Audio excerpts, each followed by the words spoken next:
What's up guys, as is tradition, let's go ahead and compare the biggest and best offerings from both Samsung and Apple in this video. The Samsung Galaxy Note 8 and Samsung Galaxy S8 Plus versus the iPhone 10, the 10th anniversary iPhone.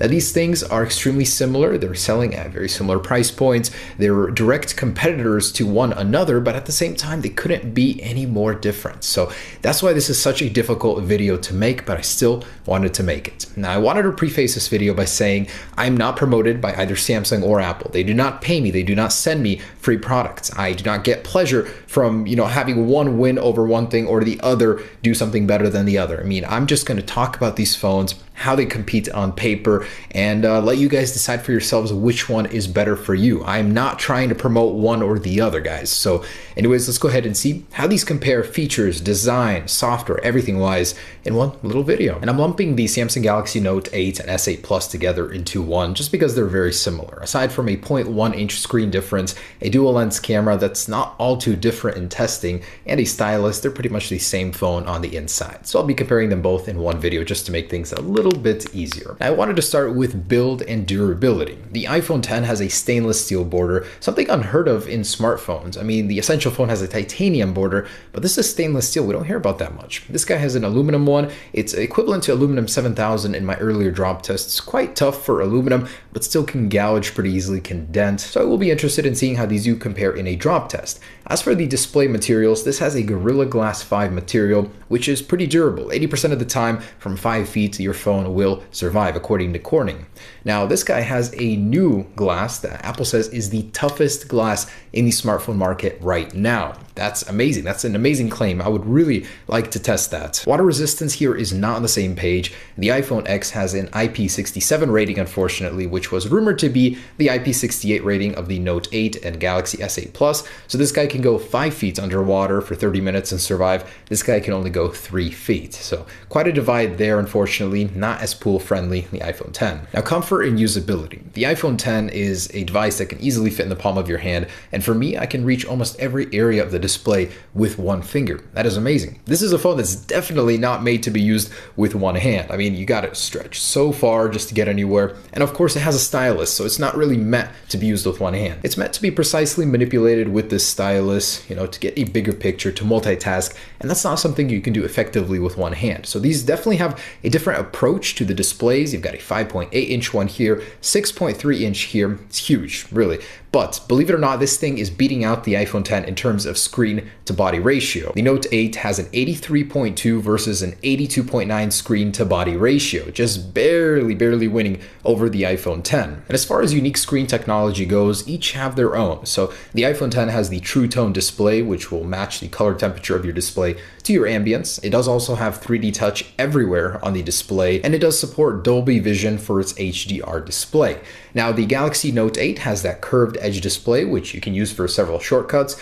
It's kind of handy in some cases, not too much. It has the stylus, of course, which you can use to manipulate the display. Very nice to have that. And it does have a 3D touch equivalent as well, but only on the bottom row to activate the home button. As far as screen resolution goes and sharpness, the Note 8 definitely wins out here with a QHD display. The iPhone 10 is just a little short with a 463 pixel density versus 522. Your content is going to appear a little bit crisper on the Galaxy Note 8, while the iPhone 10 is no slouch. I mean, 463 is still an improvement over 401 on the Plus series iPhones. And I thought it important to mention brightness of the organic LED displays. This technology is known for being a little dim at times, but Samsung's been perfecting the craft for a very long time. This is the 7th or 8th generation of their panels, and it's rated at 1200 nits. This guy is just 625. That is half of the brightness of this in certain situations. So that's definitely going to be a tough battle, especially in sunlight. You're going to want a brighter display. And the Galaxy S8 is just shortly behind the Note 8 at 1000 nits in ratings. And depending on which market you're in, you're going to get a different colored phone for the Galaxy series. I know the Note 8 comes in a gray, a blue, a gold, and a black, and the S8 comes in even more colors, while this guy just comes in two, silver and a space gray, otherwise almost a black. So unfortunately there was no third color option, the gold for this guy, just two. Now the cameras on these guys are actually incredibly similar. So both are 12 megapixels, both are dual camera sensors, both have dual optical image stabilization to give you that steady shot whether you're zooming or all the way zoomed out. The Galaxy Note 8 has one slight advantage here in low light. The aperture is 0.1 stop better. So lower, we've got a 1.7 and a 2.4 versus a 1.8 and a 2.4 on the iPhone 10. The iPhone 10 is more capable here. This is something I'm very proud to say Apple has worked very hard on with a new engine just for handling this kind of stuff. It can do 4K at 60 frames per second, whereas this guy can only do 30, and this can do 1080 at 240 frames per second. That is some very sharp, very incredible slow motion video. The actual flash unit too on the back of the iPhone 10 has been improved.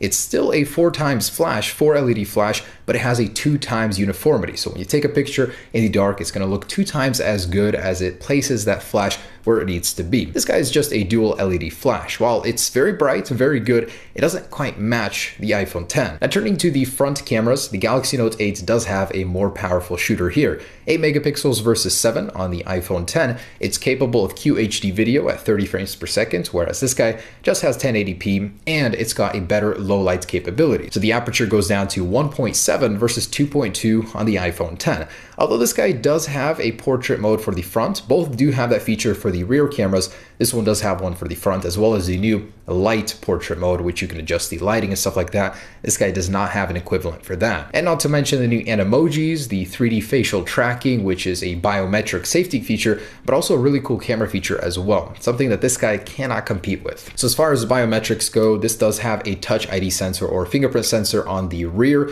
This does not have a fingerprint sensor anymore, removing that convenience factor. Although in this guy, the placement just kind of sucks, but it does make up for it with iris scanning. So if you want to have a Face ID equivalent, you do on the Note 8. This does not have iris scanning, but it has 3D facial modeling, which is also a great way to unlock your device securely. Now LTE. Apple actually caught up on the LTE speeds, as the official LTE speed of this guy is now 1 gigabit, matching this with a 150 megabit upload on both. And moving on to processors, this is truly one place that Apple dominates. They claim that the Apple A10 is the world's fastest smartphone processor, period, right now. In fact, in a test, the Samsung Galaxy Note 8 lost out in a real-world test to the iPhone 7 Plus. Can you imagine a processor that's 25% faster for the faster CPU cores and 70% faster for the lower-end, slower CPU cores? In fact, one of the slower CPU cores on the iPhone 10 is equivalent to a regular core on this guy. That is just incredible. So I will, of course, do a dedicated speed test down the road, but just on paper,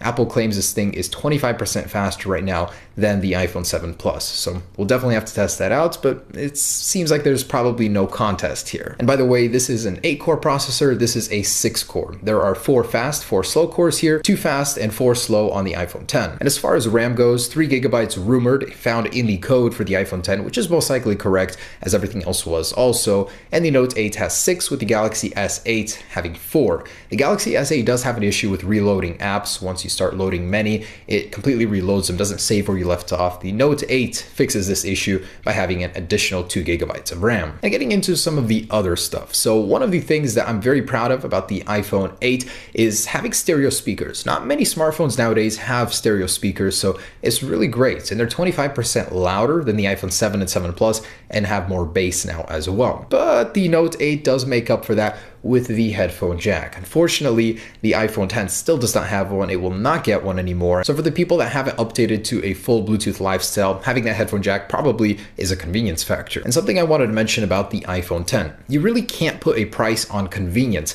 And the W2 chip and upgrade over the W1 in the iPhone 10 is amazing. It now has 85% faster Wi-Fi and 50% more efficient Bluetooth, which means your connections to your products are only going to get faster now. That is awesome, and that is something that I absolutely love. The instant pairing with AirPods, with compatible products, Really cool. As far as storage goes, this comes in 64 and 256 gigabyte flavors. This comes in 64, 128, and 256, depending on what market you're in, but also does have expandable storage. And that is a convenience factor you can also not put a price tag on, because you can upgrade your storage to whatever you want. SanDisk just came out with a 400 gigabyte micro SD card, and you better bet a lot of people will be putting that into this thing, exceeding the storage on the iPhone 10. Now, battery life, it's hard to measure because we don't know the actual milliamp content of the iPhone 10 battery, but in specs, it's pretty close. You get 21 hours of talk on the iPhone 10 versus 22 on the Galaxy Note 8, and 60 hours of music playback versus 74 on the Note 8. Definitely does have a bigger battery than this guy, and the specs are slightly better too. And fast charging, I'm actually quite surprised. In 30 minutes, you can get 50% battery life on the iPhone 10, while on the Note 8, that takes about 40 minutes. Just because Samsung hasn't adopted Quick Charge 3.0 or 4.0 yet, they're still using the 2.0 equivalent of Samsung Adaptive Fast Charging, which is 40 minutes half charge about. And some other things that make the iPhone 10 stand out: the Taptic engine. It's definitely a more prominent vibration motor. You definitely feel it more. It gives you more feedback than a standard vibration motor like in the Note 8. There's also the new Animojis, facial tracking. That is definitely a cool thing, 2 years ahead of the competition apparently. And the portrait light mode, very cool, but I'm sure Samsung will add something like that in the future, possibly even in an update. The Galaxy Note 8 has a stylus, which is a convenience factor on its own. Multitasking with this thing is much easier, not to mention split screen multitasking. You get an always on display with the organic LED display on lock screen, something of course Apple could add in the future, but don't have currently. There's a USB-C port, which means you can charge your laptop, your phone, anything with this same port. USB-C is becoming the standard, and Apple is still resisting it with their Lightning port. You can dock this thing and it becomes a literal computer. And price. So pricing here is actually pretty similar.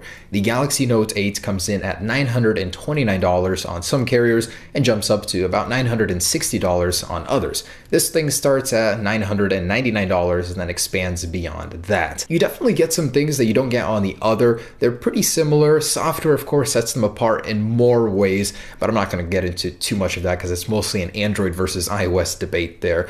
But I gotta say, both great phones. I love that they both do something that the other doesn't, giving you a reason to get one or the other. They are very similar phones, both with their bezel-less displays or close to bezel-less displays, massive batteries, wireless charging, dual cameras with dual OIS on both. Both have facial recognition. This one has iris, this one has actual facial recognition. Both have fast charging. I mean, they are pretty similar phones. It's once you get into the details that you learn the ups and downs of each other. So hopefully this video made that a little bit easier for you deciding between these phones. If you're at heart an Android person, it's going to be hard for you to switch over to the iPhone, but hopefully the adoption of wireless, fast charging, and the organic LED display has made that easier. Anyways, thanks for watching, guys. Stay tuned. And if you're trying to decide between a 10 and an 8 Plus, be sure to check out that video that I compared those. Anyways, you guys got at least a month to decide between these phones if you haven't already. Peace.